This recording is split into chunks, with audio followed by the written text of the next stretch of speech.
Hello, everyone. Hi. Hello. Hi. My name, thank you. First of all, I'm so excited. Thank you, everyone that has tuned in. My name is Adenyke and with me today are my girlfriends, Tosin, Lola, Tutu, Jumoke, Faye, and we're excited to premiere our new girl show called MyTake. To be honest, this has always been a forum for us, what we call My Take. Obviously, not on this live episode, but it's always been a forum for us, a place where we just hang out, we chat, we unwind, we talk about things happening in our world, like I'm sure you do as well. And of course, we sort of lean our voice into what we do. We wanted to start this show just to get us ladies together, yourself, your girlfriends, let's just create this global community where we, look at the issues, the social issues of our day, and let's just, respond to these things with love, with truth, with compassion, but we're very, very candid. We try and say it as it is. So we're super excited that everyone is here. Like we said, it's our new show, it's our premiere episode, and please just sit back and engage. We're streaming live on YouTube and Facebook. As you know, everyone is kind of getting used to some of these new technologies. So if we have some hiccups, I think we'll just work through it together, right? So happy for you to join the conversation, happy for you to make your comments, happy for you to join us. So today's episode has been titled Relationships and Boundaries. And I'm sure, as most of us are aware, over the last, I think, couple of weeks or thereabout, there was a red table session with Will and Jada Smith that had to do with entanglement. And, everything went viral. There's a lot of conversation about it. But to be honest, I kind of stepped back because I felt that there was a wider conversation, really. Some of the issues that were discussed really has to do with I would say boundaries in relationships and being able to really manage that. So today with the girlfriends, we really want to talk about this and look at, as the world is changing, we're all coming and using a phrase of what is now called the new normal. Should our relationships change with the new normal? Should we really be looking to establish fresh set of boundaries in marriage, in our courtship, in our dating relationships? Even as a single person, do we need to really start addressing a lot of these things? So that's kind of what we're going to talk about. Lean in, share your thoughts, hashtag my take, as you share with us, even on Instagram, but of course, put in your comments and we'll try and capture as many of them as possible. So let me start off with this. Wow. First of all, COVID has been very eventful, very, very interesting. But I think all of a sudden, especially the fact that for most of us, we were not expecting to suddenly be in a lockdown. Once the issue of lockdown started happening, before people could really plan all over the world, in the US, in the UK, in Canada, in Nigeria, in Ghana, all over, there was a general lockdown season. And I think that it was a very interesting time for a lot of people, for a lot of couples, because they might have ended up having to spend so much time together that they were not prepared for. Faye, I don't know what you think. I'm just wondering, some people must have gone a bit mental. People have stories of, a level of emotional abuse. But for some people, it was fantastic. For some other people, they finally got to have some great conversation. What's your take on the impact of all of that on relationships? I know we were talking about the entanglement episode with Will and Jada. You ladies know that I love Will Smith all the way back from Summertime, Parents Just Don't Understand, Fresh Prince, and of course, all the way to Bad Boy 3. Love him, but obviously it's clear that there's some issues in their relationship, and unfortunately for them, they had to deal with it within the public space. The lockdown really forced us to spend, as you said, an ungodly amount of time, pardon the use of the word, together. So all relationships, I believe, had some level of stress, but the relationships that already had cracks previously then really took a hit and become, the small cracks become like huge chasms during this period of stress. I mean, we're dealing with stress, global stress, a lot of uncertainty, and then you have forced togetherness with no outlets. Yeah. You have there's no hanging with your friends. There's no Owambe parties, no vacation, nothing. So, I mean, I can see that that would really put stress on any relationship. It could range from, the minor irritations that like, oh, you're not doing your share of the work. Now that you're home, you should do more housework. You're not doing any dishes, all the way to more serious issues such as, verbal and physical assault. In fact, according to the UN, there's been a significant increase in domestic violence all across the world, with women and girls, of course, suffering from it. So I definitely think that this period has forced us to really look at ourselves, look at our relationships, and really, it has really strained us. Now, the stronger relationships have thrived, and then the weaker ones have definitely faced some challenges. Would be useful. Would be good to hear what the other ladies think. Yeah, no, in fact, Jumoke, I don't know what you think. I really agree with I don't know what you think. I really agree with a lot of what Faye said. Yeah, so I'll go ahead and jump in. Yeah, I'm agreeing with Faye a whole lot. I think this shutdown, by now, we've had a few months of the COVID-19 shutdown all over the world. I think by now, people realize the real status of their relationships. I think this time has really forced couples to face some level of truth, if they want to admit it, as to the exact status of their relationships. I think, like you said, I was on a call a few weeks ago, and like Faye said, there has been a tremendous increase in abuse. And I think it just didn't start with COVID. It was there all along. So either it escalated or it may have started actually, but there were some forms in there, if you really, really want to be truthful, of something not quite right in the relationship already. So this has forced us to examine where we are, in our various relationships. Now, I think the flip side to that is, it has also limited distractions. So if your heart is in the relationship, if your heart is in your marriage, is in whatever form, even if it's with your family and you are now shut down together, this has allowed the elimination of all kinds of distractions, so you could actually focus on your relationship. So if your heart is not there, COVID is not going to, the COVID shutdown is not going to help you. It is what it is. So I think after the shutdown and when everything opens back up to real, we will see, they'll be ready for all kinds of changes. I said, when I run into people, I'm not asking you where your husband is. I'm not asking you where your wife is. I'm not asking, if I see them, hi. If I don't, I don't. Because I know this is going to change a lot of things. I just know it. I know it. I'm working through this period. I've seen how this period has affected a lot of people. I've seen how a lot of single people are really lonely.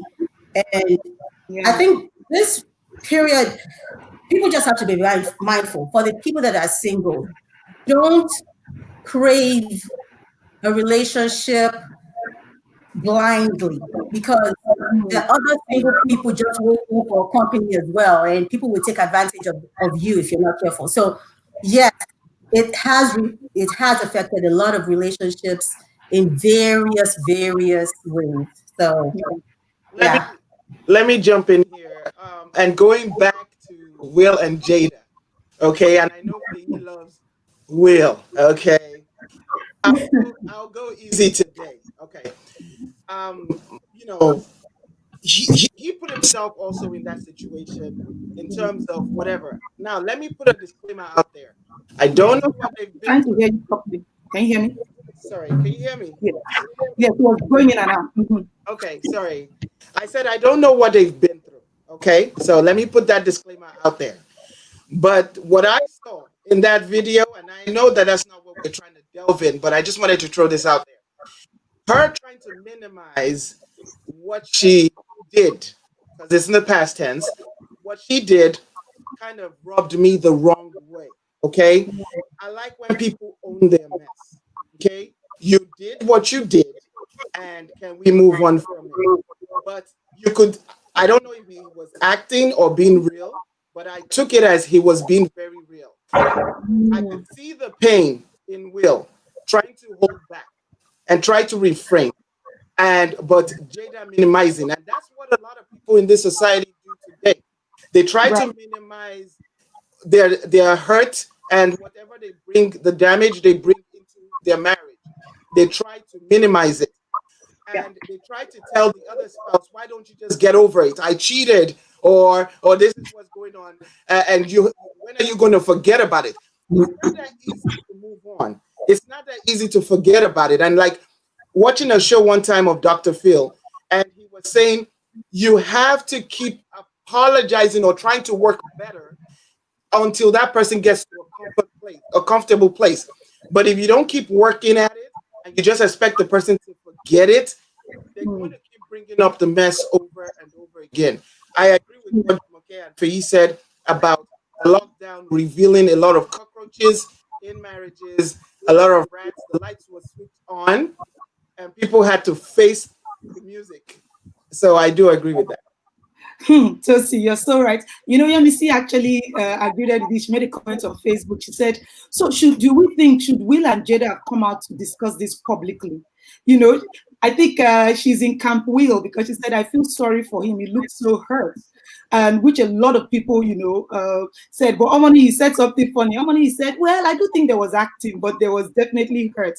But I think this takes us to a wider issue. And thank you guys for logging in. I see you guys. Isoa, Bola.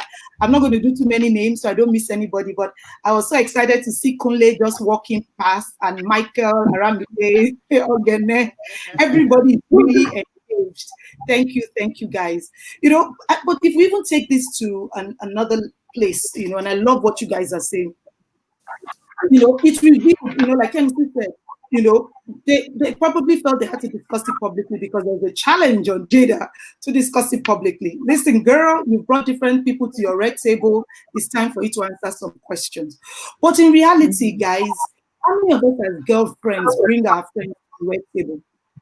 How many men have friends bringing them to the red table to say, what are you doing?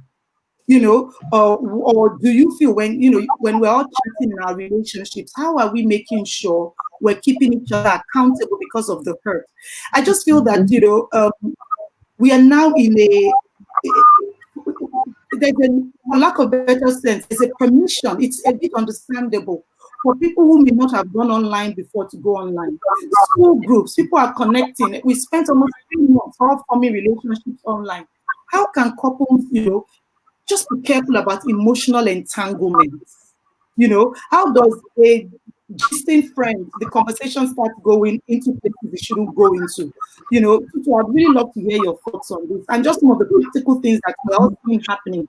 Because we're hearing amongst us, most of us, all of us here are Christians, but we keep hearing this entangled conversation, entangled closeness, entangled emotions, and people thinking they've not jumped into bed with each other does not mean that there's a danger and boundaries are not being overstepped with all of this live chatting that we're all doing. How do we really deal with that face on? How do we recognize it and put a stop to it when we see it, especially with our spouses?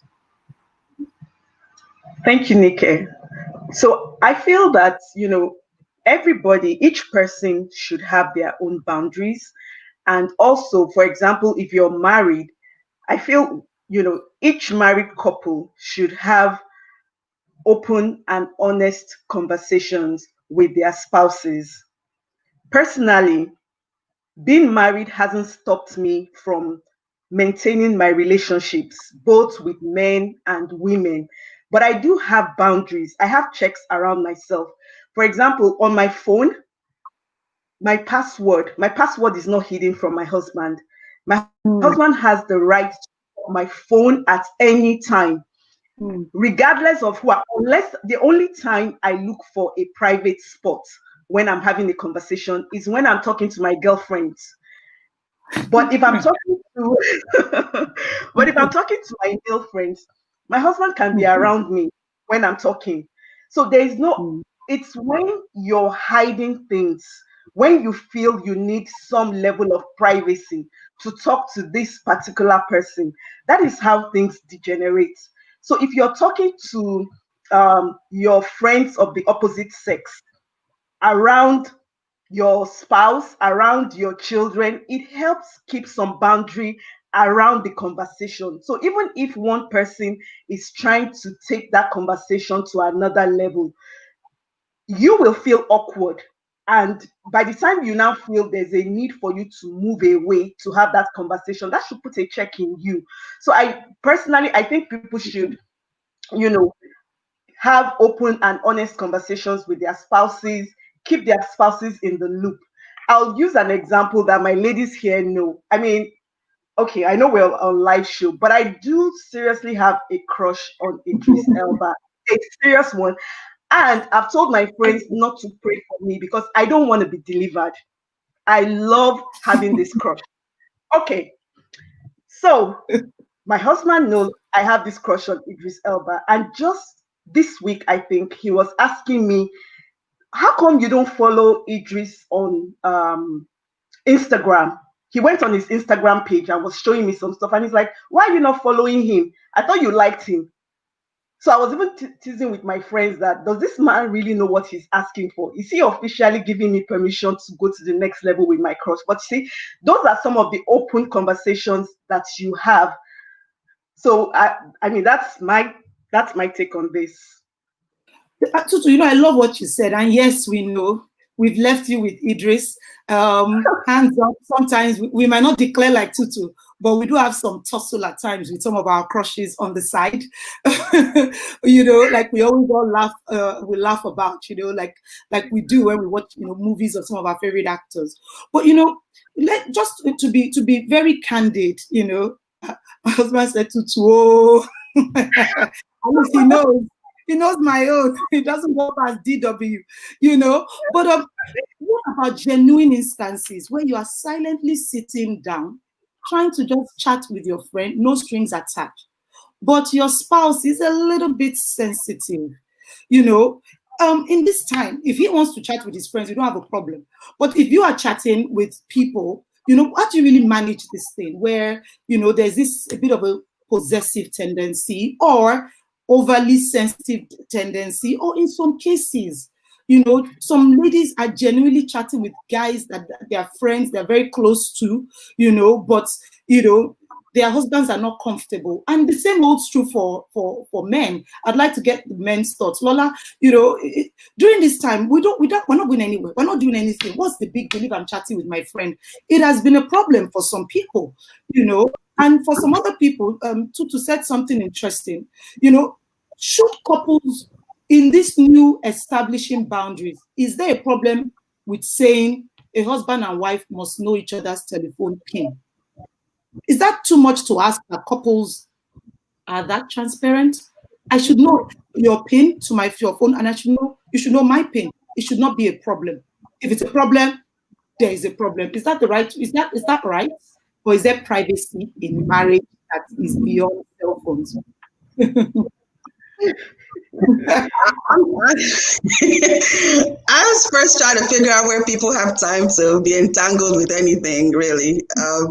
Especially now post-COVID, where we're home, everybody's home 24/7. I mean, I can't even scroll social media in peace. I have one child trying to figure out why I'm laughing, you know.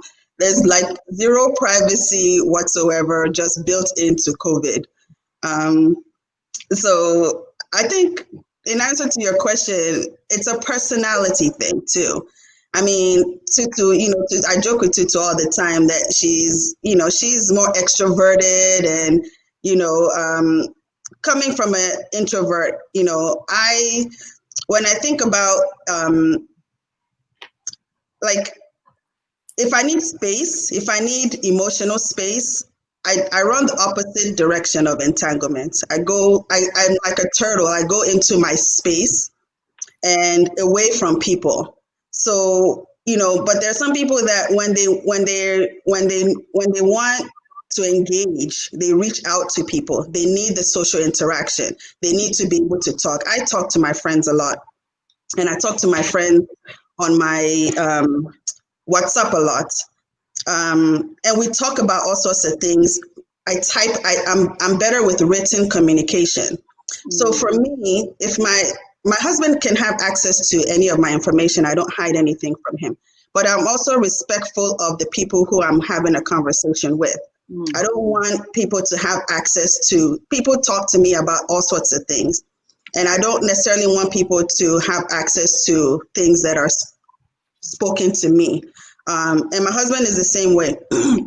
When he's communicating with people, a lot of times I don't want to know, but I also don't need to know. And what did you say, or what did that person say? Or sometimes people assume that because he knows something, I know, but that's not the case in our situation. So I'm very into, like, not privacy, but respectful of people's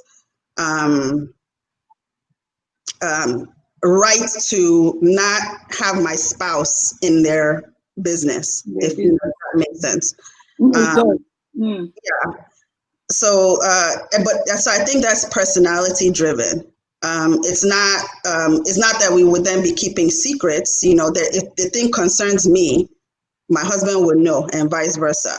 And I totally agree with Tutu that, if it gets to the level where you can't have certain conversations in front of your spouse, especially with the opposite sex, then that should be like a red flag. True. I love that. I actually really like the angle that you brought in. Number one, obviously, there has to be a level of trust between the husband and also the wife. And, the way you broke that down in terms of sometimes the respect we give to each other is because of conversations with other people that we also should be protected. Like we all said, there are things that we say that I'm saying this candidly to my friend and I'm getting her response that I don't necessarily think that somebody else, even if it's her husband, and I don't doubt that he might be discreet, is able to really, really address. But if we piggyback, in the nature of what we do, almost everyone here, and I think this is what makes our relationship quite unique.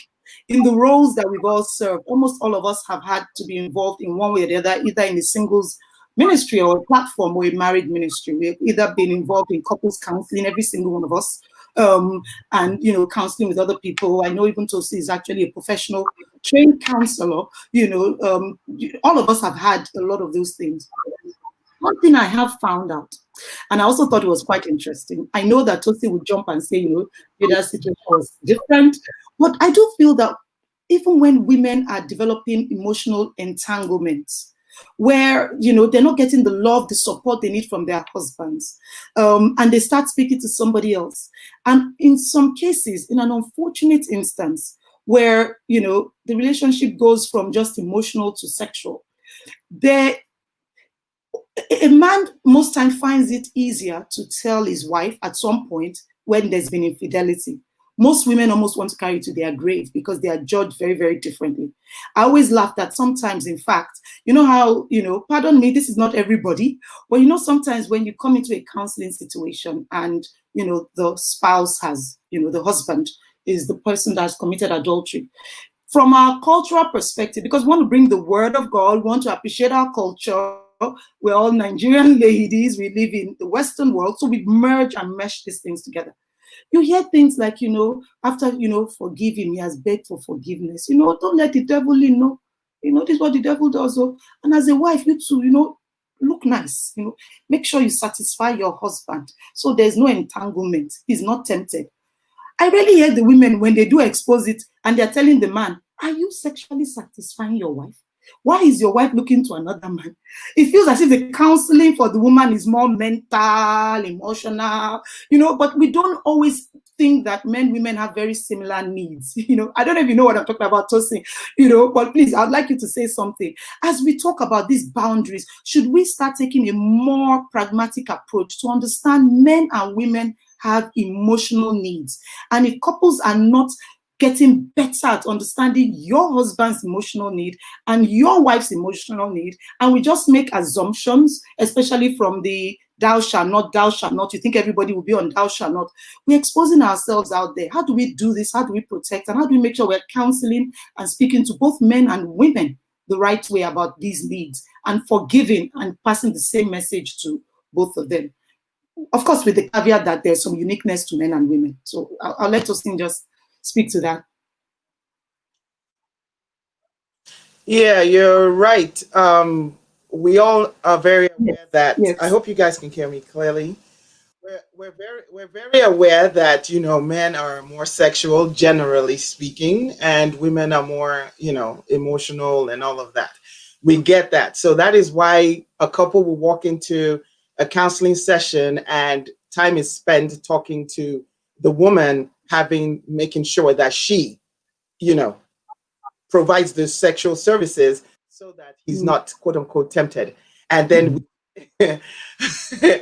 we forget that men are emotional beings as well to an extent. Ours could be in overdrive, generally speaking, but men are emotional. They might not, vocalize it a lot, but that is where a balance, someone that understands, preferably a counselor would understand to explain to them that the man also should step, because why do women cheat, to be honest with you? Because they are lacking something from the man. Why do they, so there needs to be the addressing of the issue that,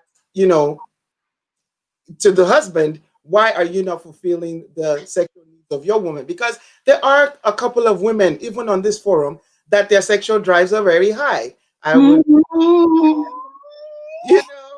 so I mean, I'm saying that because I'm connected with some of them. So I do know. So how do they sit down and say, how can you meet my sexual needs? This double standards of our culture and the Christian way we go about it has to be really, we have to put an end to it, to be honest with you, and begin to bring up the discussion of both parties do have sexual needs. Okay. I have sexual needs. Oh, did I just? Okay. Yeah, we all do. I have sexual needs that I want my husband to satisfy. So, so the conversation should not just be to me that, oh, Tosin, make sure he doesn't. I tell my husband this.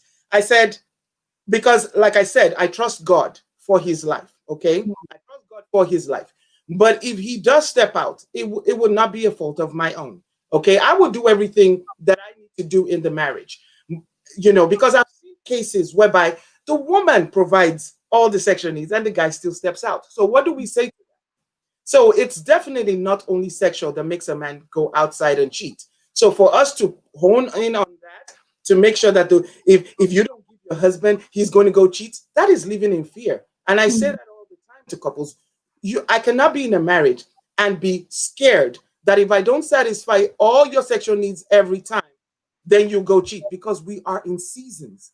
Life happens in seasons. My husband said one thing. He said, what if I came in with a full head of hair and all of a sudden something happened and all my hair disappeared? Does that mean he's going to stop loving me? No. When you say you love someone unconditionally, there are seasons in life you go through that would make sure that the sexual drive is high one time and it's low one time.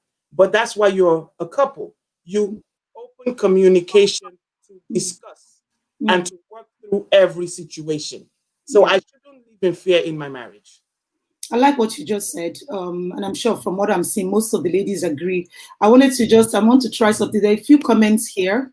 Uki, I believe Oktomlade said, we need to remember it's not just about you, but about how the other person feels. If one person is uncomfortable, it needs to be addressed. And that's, I think, to Tutu's point. There's typically a reason why the other person is uncomfortable, and the reason needs to be addressed and not brushed off. Thank you very much. Taiwo said, thank you for this, ladies. Thank you. Bimbo said, love that. What you said, Lola, privacy and secrecy are two very different things. I'm enjoying this very much. All right. Shehu Israbola Inwa said, let's weigh in. Buki, you're right, but what if the other person is being unreasonable? So we can tell that, there's conversation here. And I think join to see some of the responses. Or like she said, yes, it's true, somebody else might be irresponsible. But, and this is helping us women also talk to men on this platform, and I'm glad and I'm hoping we have more men join us.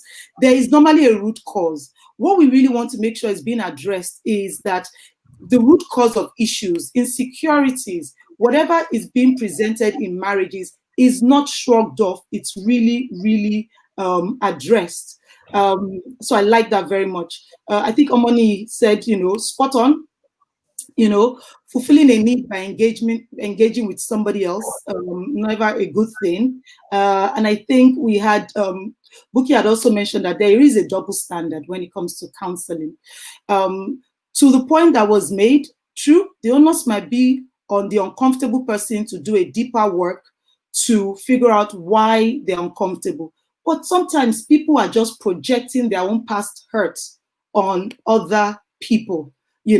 MC added that regarding men expressing or confessing their infidelity more, can it be that women are more accepting and forgiving of their partner's mistake than men? What do you guys think about that?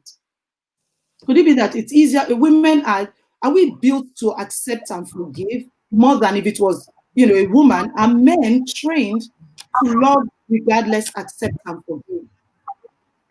I think we're conditioned to, as women, we're told that that is what we're supposed to do, and that message is not communicated to both parties. So from just early on, like I remember when I, was preparing when I was single and I was, preparing to be in a relationship, that was kind of the message that was communicated to me, that I have to be long-suffering. I have to be, people make mistakes, and you have to be willing as a Christian woman to forgive and to move on and to think about your children and all those things. So we're conditioned. It's a message that we get continuously throughout, and it stays. I think that's more so true for maybe our generation though than the current generation. People are in different spaces right now. They're marrying later in life. They've established themselves. There's no need for there's no need to be long suffering in short. Like there are options now. You don't have to be. And I think the fact that you are then becomes less of this is what I'm supposed to do, and becomes more of this is what I want to do. This is, it takes the focus of cultural expectations and put it more on, what do I want for my relationship?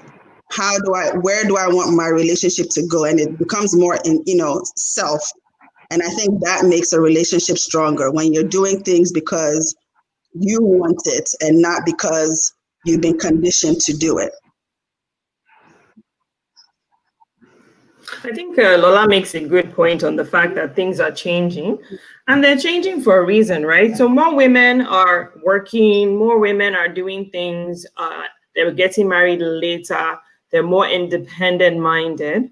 And so this whole process of how do we transition from the traditional cultural setting, which really tells a woman that she needs to be long suffering, to where you're actually equal partners and engaging in this relationship together. So, I mean, yes, our generation probably was a bit more long suffering, but I told my husband, I met him, he was already like, I knew he was a pastor type. And I told him, honey, I love you and everything. And I know that God hates divorce, but it's up to you.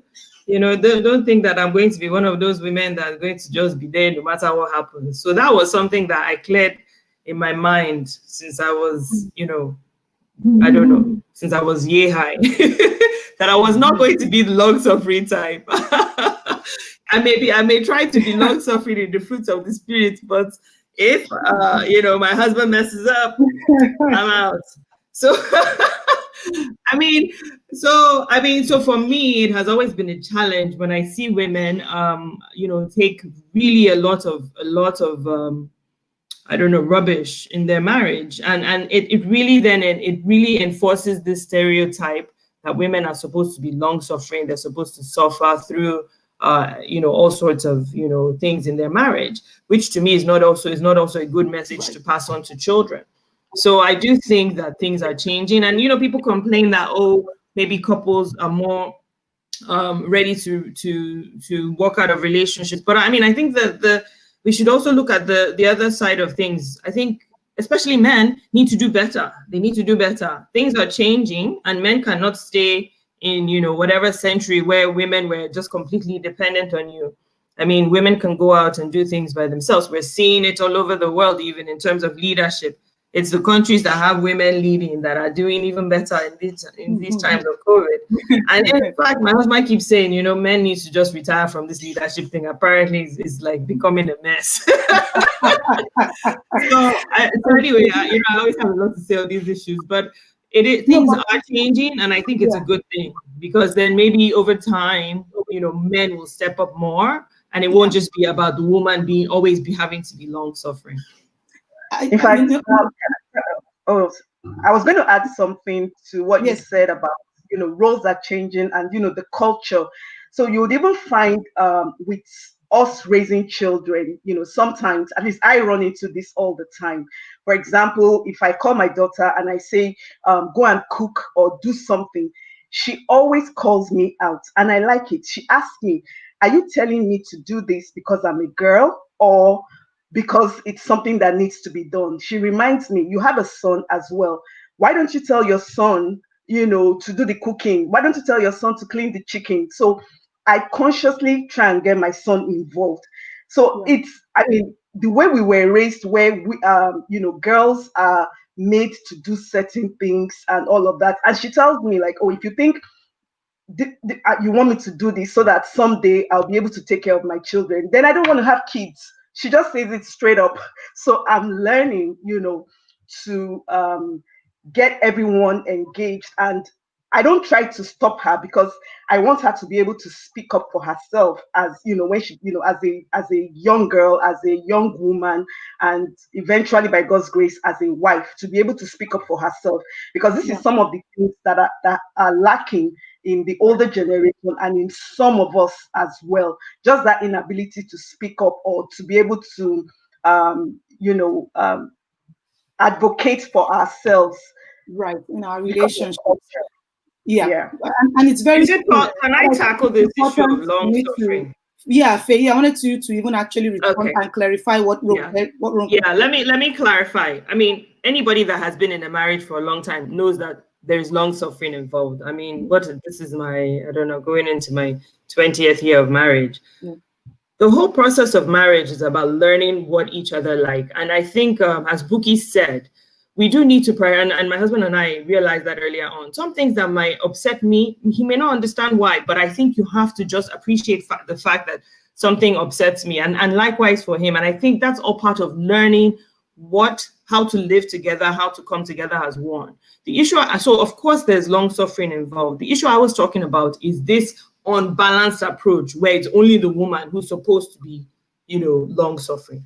Even in the case of infidelity, I mean, the Bible says it, that in the case of infidelity, you have a lot of recourse. I mean, we have situations where the man has gone off, married somebody else, you are still long suffering. That one is beyond long suffering. So that is what I mean. Is like, it should not be completely unbalanced to the point that you're just completely punishing yourself and your children. Nika, let me add this. I was in a conversation with a group of people, men and women, and one of the ladies had said that whoever walks out on their marriage, you know, with all the cheating and infidelity, is a fool. And I took offense to that, you know. And I said that I'm in a position, you know, that even as a counselor, I would not judge any woman who decides to stay, or who decides to leave.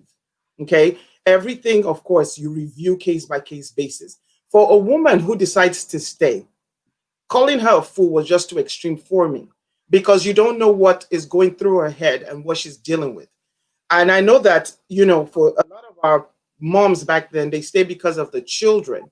But everyone has their own reason why they stay, and why they deal, and why they want to go to counseling and work on it and all of that. And whoever picks up their bags and says they want to leave, there's also a lot of thought that goes into that. Of course, as a counselor, there is, like Faye was talking about, the long suffering, whereby you try to see how things can be salvaged, how you can work through things. And that is what we advise. But we will never advise to the detriment of your life. We will never advise to the detriment of your children. We will never advise to, you understand, any negative impact on you. But for any woman that decides to stay, you know, that there are reasons, and we would work with you, applaud you, and we would try to fix whatever we felt, you know, you felt was broken and all of that. So for who decides to stay, I applaud. For who decides to leave, I also applaud, because I believe as long as you do everything within your power, what about I heard a story of a man, and I'm sorry I'm taking so of a man that had HIV, and the wife did not know, and he gave it to her and she died. So there are a lot of things. Everything is weighed case by case. So to call someone a fool for staying or for leaving, that was just too extreme for me. So I just wanted to put that out there. And I think where we are gradually bringing this conversation is really a place where, in most cases, people have not been, to me, part of the root cause of some of these issues, not everything, is people have not really taken the time as couples first, you know, we're talking about married couples here, but most importantly, before you get into marriage, to really make sure you're very, very clear on your walk, your personal walk with God and how He leads you. When I use that phrase, it doesn't mean that a walk that's not aligned to God's word. You know, one thing that we say here is that you must be able to stand before your Maker and justify the actions you take on this earth. Because there are times when, even when I look at times in the Bible, there's some things that I would notice. God is definitely not partial, but God sees a 360-degree view of certain things we don't see. And we would see Him react in a particular way in one situation, but react in a particular different way in another situation. It never minimizes the standard of His word. It never brings it down. But I believe that there's also that individual approach. We're not just a bunch of children that God has. He sees us, He knows us, He knows our backgrounds, He knows our shortcomings. He knows what He tells couples privately, He knows what He tells them in secret. He knows who are hardened in heart, He knows those who are willing to. So there's so many aspects of it that we need to be a bit more patient and understandable as we look at some of those things. And I think, you know, Feyi raised a very good point when we talk about the roles and responsibilities. Today's show is, you know, how do we appreciate the cultural dimension we're living in, making sure that the word of God trumps the culture so that we are living by biblical principles and truth in our lives. And part of that means, as the world changes, we must be very flexible. The way God spoke to, you know, even His children in the Old Testament is not the New Testament. So roles are changing. We're in lockdown. Even careers are changing. You know, where a husband's career, given the nature of that career, had to be on the outward and there was a lockdown, it would change compared to a woman if his wife had a side business selling online and suddenly that's where the income is coming from. So we just have to realize that when we see ourselves as a team, you know, things should be much more better. But I wanted Jumoke, to just also even just weigh in on, you know, just how do we maintain, or how do we as women take this conversation forward where you feel, look, things are changing in our family, in our lives, with our children. Or as a woman, I'm in a different space. I entered this marriage. This was me. I've developed. I'm more comfortable. I feel I need more from you. You know, how do we manage that before we just take one of our last, some of our final conversation on this will lead us to joint agreements. You know, how do you start bringing this hard conversation to the table so you don't have to go outside to have this conversation? You can have it with your spouse, your loved one.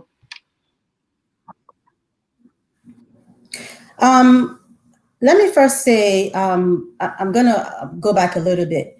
The issue of infidelity, and I'm going to go from there. So women are wired differently from men. We know this. Whether we want to believe it or not, or, you know, rationalize it, we just are wired differently. We have a lot of things that we're thinking about. And I think for us, we tend to get we use the holistic approach. So sometimes, not to say that women are quote unquote long suffering, we're thinking of different things. And based on where you are in life, you're not just thinking of yourself and how you're feeling, you're thinking about how this thing will affect your children, how it will affect your parents, you know, a lot of things. And then if a woman is not financially okay, like if you're not dependent on just, you know, if you're dependent on your husband, it's a different aspect. So, and I also like to add that men are not as forgiving as women. Like I said, a man may not be able to get past it. The woman steps out, they can't take it. They really can't. don't know. That's how they're wired. They can't do it. And then for women, I think sometimes the reason why women keep quiet is because they know this man before they agree to marry the man. Okay, something the man has always done, whether it's in not being faithful to you, whether it's controlling, whether it's abuse. If a man has slapped you before you married him, what do you think is going to happen when you marry him? You're dating, he slaps you, you know, or he's taking all your money from you, whatever the case may be, you know. So for when women now get married and they find themselves living the reality of what they signed up for, they can't speak out. They're not as vocal because if they want to be honest, they knew this before they went in. So, and it's not always easy getting out. So I'll say that for women in today's times, you know, we just have to open that line of communication, especially for wives. If you're in a relationship, you know, you're dating or whatever, keep that line of communication open. You have to be able to speak to your spouse. And it works both ways. The man has to be able to speak to you. And when the man speaks to you, when he's trying to communicate with you, you know, you have to be open-minded.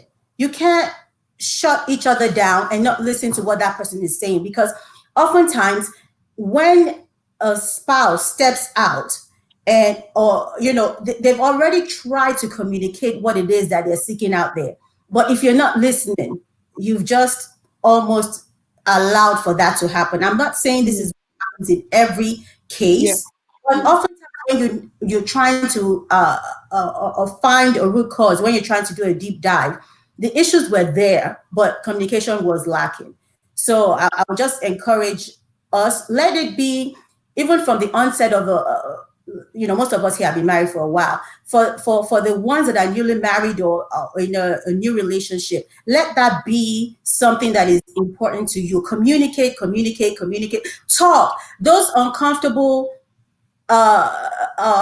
issues, those uncomfortable topics, your spouse should be the last person that you're uncomfortable with. I mean, if they're not comfortable with you, they're going to be comfortable with somebody else, period. So don't even allow for that to happen, because that is where this entanglement things happen. You haven't spoken up, you haven't told your partner what it is that you're lacking. You know, women, we talk, we are emotional beings, and we lack.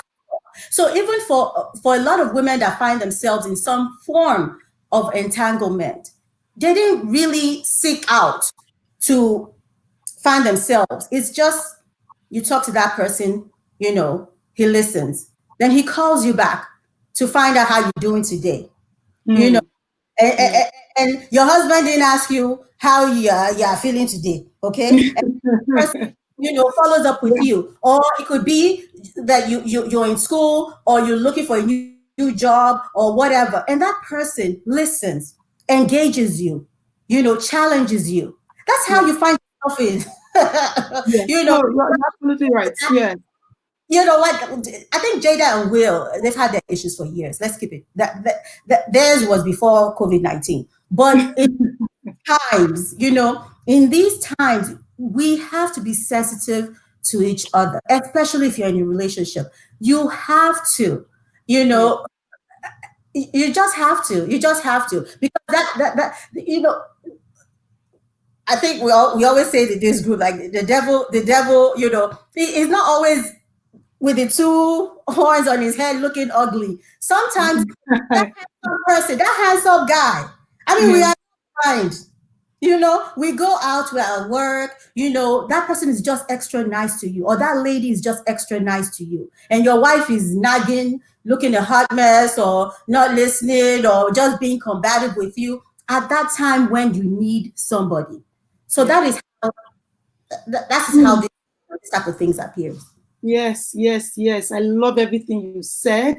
You know, how emotional attachments, emotions are powerful.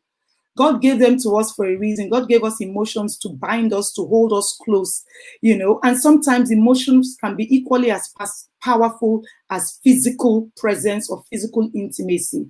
And anybody who underestimates that, most times it can end up doing it to their detriment. So many comments. I'm trying to capture as many comments as possible. Forgive me if I can't get to everyone. But, I just wanted to pick on one last thing about this issue of joint agreements. Again, and what we're trying to do is to be candid. We know there's some things, and just in case you're new to the way we talk, there are certain things that we don't minimize. Our first desire and our joy is obviously marriage, stability, modifying, the relationship between Christ and the church. That's what the world needs to see. But it's painful that it doesn't always work out that way. We don't believe, though, that a marriage that does not work automatically equals your lack of access to God, or you may never enter heaven. The way you handle it could affect that, so I think that's extremely important for us to stress that, part of what we've done over the years has been to work with couples to strengthen them. And some of what we're bringing out are the things that we feel people need to learn, especially those who are younger, in the younger years, or even getting ready to get married. But in the course of our conversation, we just realized that, unfortunately, even when we didn't expect it, it could be with people. We've seen it in leadership from pastoral level. At the last conference I hosted in Nigeria, one of the ladies that was on our panel was a pastor's wife here in the UK that worked years helping her husband. They dedicated time to building the church up. But when their marriage fell apart, the church forgave the husband. He traveled abroad to marry again, and she had to leave the church that she helped to plant and to build. So these sort of questions are coming out. At some point, should there be some form of ongoing assessment of how things are done in a marriage, agreement, protection, either of assets, either of how things will go along being spent? I know these are tough topics, but we hear all these stories. How do you also prayerfully address where you see there's an imbalance in the way we're doing things? We start a project, but it's just one person that is super involved. Absolutely, whoever is strong in a marriage, that's how it should be.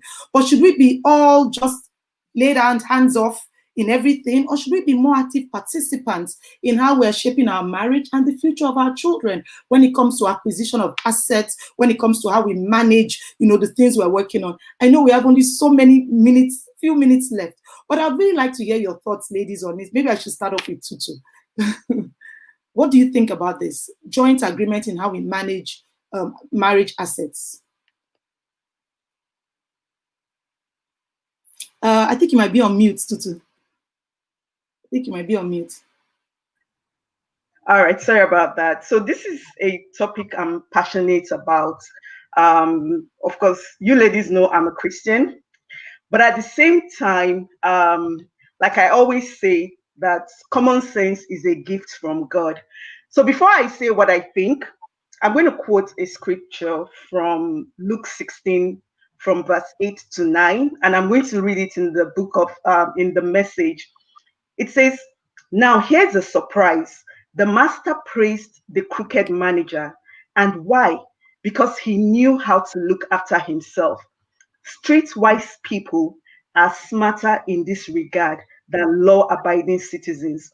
They are on constant alert, looking for angles, surviving by their wits. I want you to be smart in the same way, but for what is right, using every adversity to stimulate you to creative survival, to concentrate your attention on bare essentials so you live, really live, and not complacently just get by on good behavior." So having said that, I believe that generally in a perfect world, couples should own things jointly. Now, when I was getting married, the only advice I heard was, oh, do everything jointly with your husband. But the truth is, it can't be a one size fits all for everybody. It's about, you also have to think about responsibility. Now, if your spouse is a Christian, for example, I know there are some people that are probably Muslims here, but whatever your spouse is, no matter how religious they are still human. There's a story of the one of the sons of the prophets in the Bible. that died, and his widow took her sons to the prophet Elisha and said, "My husband is dead, but the creditors are after me. They want to take my sons." Her husband was a prophet. He was a pastor in today's, the way we look at it today. But he was financially irresponsible, even though he was very spiritual. So that brings me to my own point, and why I feel the way I feel about this thing. So I feel that at the end of the day, know your own spouse, know what is going to work in your marriage. Don't just use a template from somebody else's marriage. I'll start with single people. Now, if you're in a relationship with someone, for starters, you can't just say you're in love. What does that even mean? What about the person's credit history? How do they deal with finances? These things are important. Have you looked at each other's credit reports? What are the debts they have? What debts are they bringing into the marriage? Are you getting married to a doctor who has $500,000 in student loan, and your own parents managed to pay your school fees? And then you get into the marriage, you want to buy a house, you are entangled in financial debts with somebody else. So I feel wisdom is profitable to direct. So for those that are not married, honestly, in a past life, I would be opposed to couples getting a prenup, because I would say, oh, your marriage is already doomed before it starts. But honestly, I think differently today. I'm an attorney. I am not giving legal advice. This is just common sense.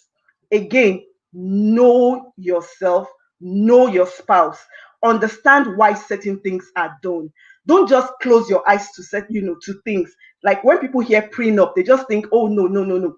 But have you sat down to think about, why would I need a prenup? And who says a prenup is going to be forever? It may just be something temporary, just for the now. And if I'm to advise someone, I would say, when you get a prenup, get it. Make sure that both of you are looking at this thing independently. Get an attorney or a mediator to help you look at it. Why are you getting it? For example, today it's not uncommon for maybe one spouse to have been married before, there are kids involved in the relationship that you are bringing into this marriage. You need to be responsible, and have some protection for those children. Yes, your new husband or wife will love the children, but it is your responsibility to have some protection for those children. So that may be a reason why you're getting a prenup. You may have an inheritance, you may have trust funds, you may have just different things. So get one, and you can even have a duration on your prenup. It could be for 1 year, for 2 years, 5 years, whatever it is. You can have terms in it that says, we will revisit this matter. So for example, if at the time you're getting married, you guys don't have houses, you don't have this, but later on in the marriage, you acquire stuff. So your prenup can be for a term. And you can even dissolve it, whatever it is, but you're protecting yourself. And for those that are married, who says every couple must have a joint account? What if one couple, one spouse, they can't help themselves? They have to have the latest thing. Meanwhile, you are thinking about investments, 401k, let's do this, let's do that. But this other person is only thinking for today. Oh, I need to wear this designer today. You think me, I don't have taste? So you need to sit down and understand yourself, and don't just use Bible to cover everything. Have real conversation. I believe the Bible absolutely, but the Bible is also full of wisdom. So I can no longer deal with foolishness going on in marriages where people just say, oh, this is, I can't deal with it. Don't even come and talk to me about it. Wow. But the Bible even says that. All what you're saying is from the Bible. It is not contradicting anything in the Bible whatsoever. We can see that you came prepared, because Faye, I think, is on mute. So in case you wanted to say something, somebody said prenup has been given a bad rap. I love what Buki said. Buki said, Tutu, first of all, open Bible.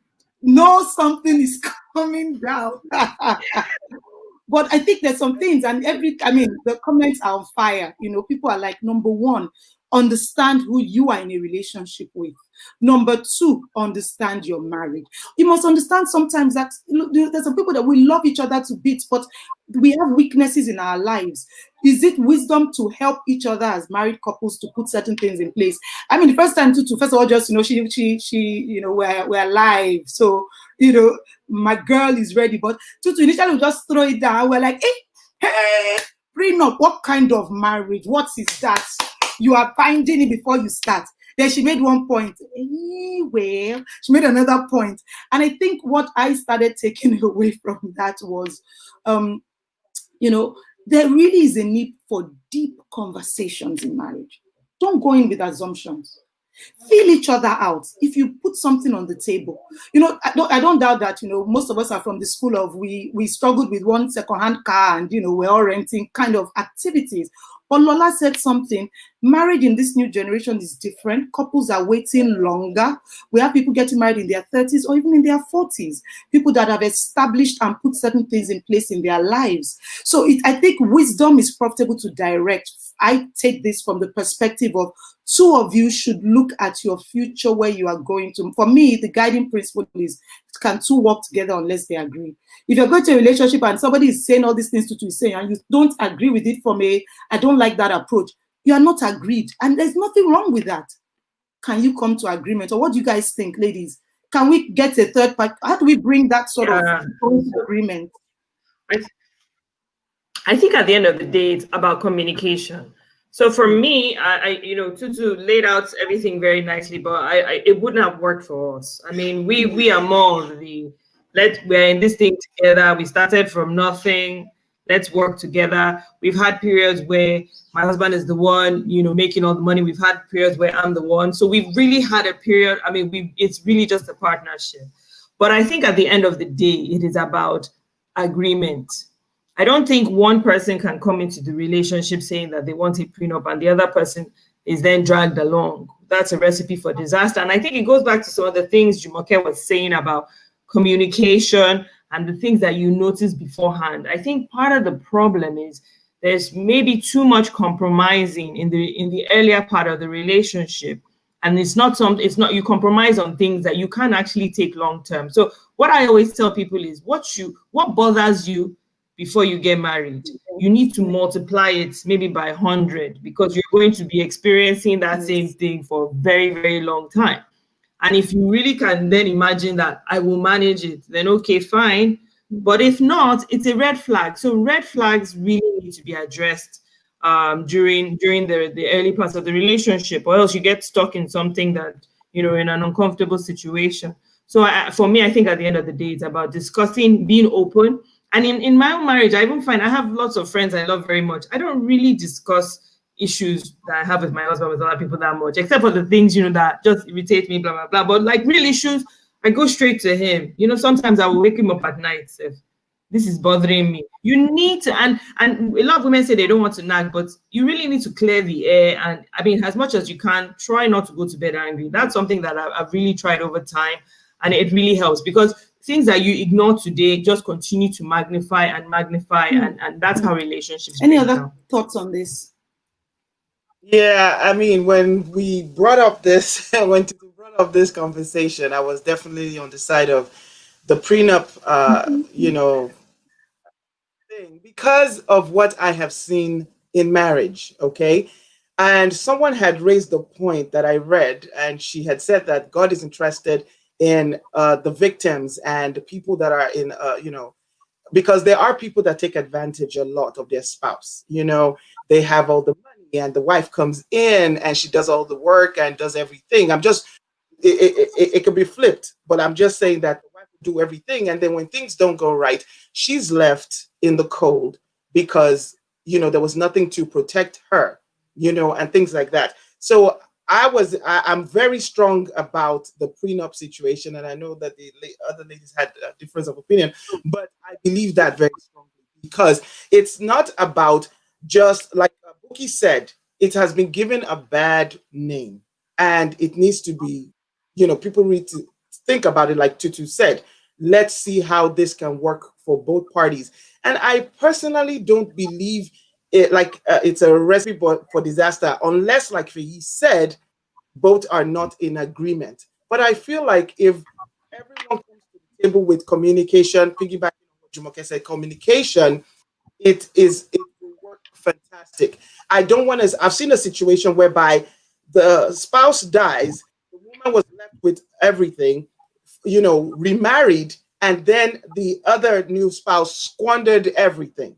Do you understand? Because she didn't know about a living trust. I just spoke to a lawyer a few days ago about a living trust. Not many people know how to turn your businesses into a living trust or do estate planning.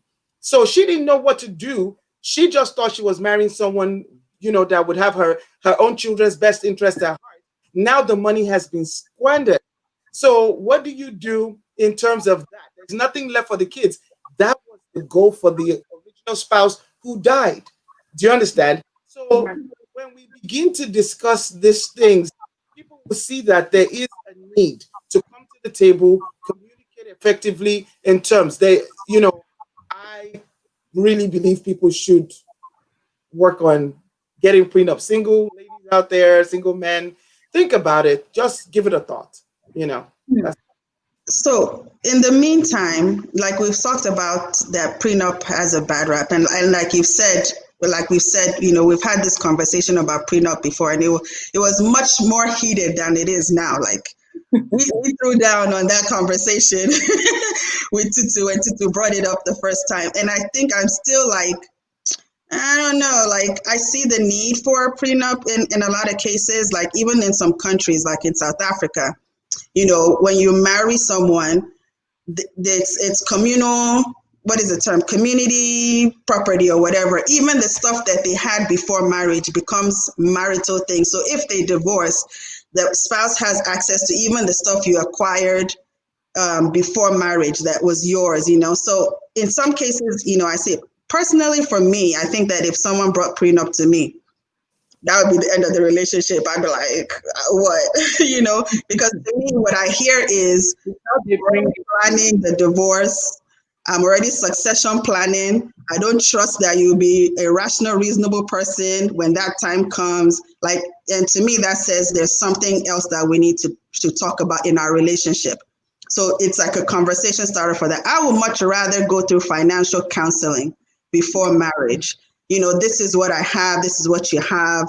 Let's plan it. Let's discuss it. How are we going to tackle it together versus bringing a document to me to sign, and have that be the condition of us moving forward. It communicates something different to me personally, but that doesn't negate the fact that in a lot of situations, especially now, in different types of relationships where people are coming in with children, where people are coming in with other things, there might be a need for that legal document. I'm not negating that.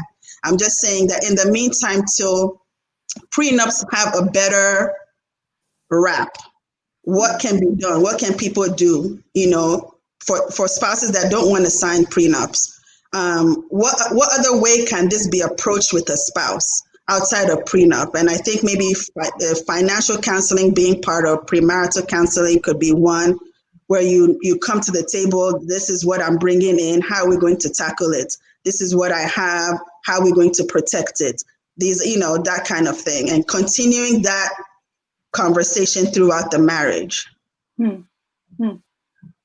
Lovely. Okay, Lola, for your sake, we'll call it a different name. We'll call it marital plan or something. Financial agreement or something. Pre and post, right? Pre and post financial agreement. But just not prenup. Absolutely. And I think on that note, Lola just really put us in the right place, because it's where we started from. Openness in relationships, openness in marriage, building trust. All the ladies have talked about understanding emotional needs, how they change in relationships. All of us understanding we have to be on our toes, not just men, but women, And I love something I saw. I heard someone say, which it's not like I didn't know before, but, it's just the way he put it, that, a lot of times, men don't see the need for some of these deep relationship conversations. That's part of what we bring. As women, we shouldn't be so quick to just provide the emotional adulation, love, admiration that comes with relationships. When a man loves a woman and is passionate about her, he goes after her. He's blinded by a lot of other things. Our role as women is to say, steady on. I love you too, boo. Let's talk about this, and help him pause, and then he thinks. And that's what we do, even in marriage, you know. Help our husbands think through, clarify. What has happened is culturally, it's been difficult for us to always approach some of these tough conversations. You know, people start to say, you know, why did you say this or why did you say that? You know, but if we can prayerfully bring these conversations in, when you are uncomfortable about something, being able to talk about it. Like somebody said in the chat that we had, you know, when something bothers you, don't just put it, it's there for a reason. God gave you these feelings for a reason. Address it in marriage. I think Jumoke said that your spouse should be the person you're most comfortable with. You know, I like what Dupe said, that said, you know, I've experienced both sides of the coin. Wow. Premarital financial agreement is essential. Dupe is very hardcore in some things because of, you know, and I hear what you're saying. And what Buki just said, we've agreed. Financial marriage counseling and the documentation that could help you to achieve that comfort level for both of you should be fully considered. So speaking to our pastors is very important, but sometimes speaking to other professionals that can guide you, other people that can explain to you what your credit statements mean, speaking to an attorney that we're going to sign a covenant. We want to make sure that we protect this new marriage, and whatever we're coming from behind now is also protected. Where we have children coming into a marriage and a relationship, making sure you put the right things in place, you speak to them. We can't even touch on making sure that the family that the child was born into, assuming the spouse isn't here, also are fully aware of where you are taking this child into a new home and a new family. So many things we need to talk about. If we don't create all this, put conversations and put them into the right boxes and put boundaries around them, these things lead to problems and challenges that in Jesus' name we will not find entanglement. We went over, but forgive us because it was our premiere episode. This is a 1 hour ladies chat show, and woof, I think we have had a great time. Thank you so much. I want to love up on my girls. We've been looking forward to this for a long time. This isn't new. We've been, you know, together for a while, talking for a while, and this was just excellent. Please subscribe to our YouTube page. Please, please, please reshare this video. We want girlfriends to start talking. Just put it into your WhatsApp. Almost all of the women here have a WhatsApp group with your sisters, with your friends. Let's listen to it and say, meanwhile, let's even talk about this. And we'll be back soon enough. Thank you so much for the feedback. Thank you for everybody who was putting in their comments. We're expected back on the 22nd of August, and we're going to really talk about some of the things going on right now around parenting. We're getting into school season. Please, who is tired of having the children at home? Please, who wants the children to go to school? Please, who is saying, please don't put Sansan in my gari. Let this child stay at home. I cannot deal with anything, you know, any drama from COVID. What is the advice we need to take and put in place? We'll be back. Stay tuned. But follow us on social media. Put your thoughts there. We will all be engaged. Relationships with Adenyke on Instagram, on Facebook. Add things to it, and we'll all go in and comment. Thank you, everyone, for spending some of your Saturday with us. Have a lovely rest of the weekend. God bless. Thanks, ladies. Speak to you later.